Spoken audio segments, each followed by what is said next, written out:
انا عارف ان انت شايله مسؤوليه من وانت صغيره، ومن وانت صغيره شايله هم البيت وشايله هم اهلك كانك انت الكبيره مش الصغيره.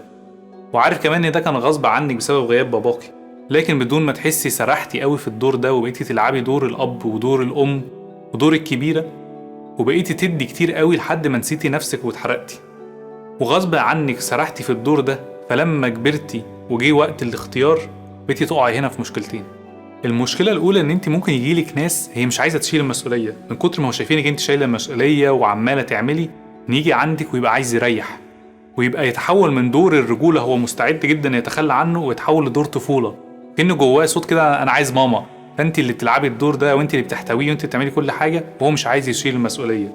فهنا بتتصدمي للمره التانيه انك مطلوب منك كمان تلعبي الدور ده، او بيوصل لك معتقد عام انه خلاص ما بقاش فيه رجاله.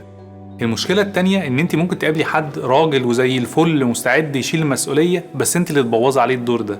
من كتر ما انت مندمجه في الدور ومش واخده بالك تلعبي نفس الدور فتبوظي عليه اللقطه ان هو اللي يشيل عنك، بس عدم وعيك بالموضوع ده خلاك تبوظي عليه الدور وتبقي معاه الند بالند ومبوظه عليه حته ان هو ممكن يشيل عنك كتير.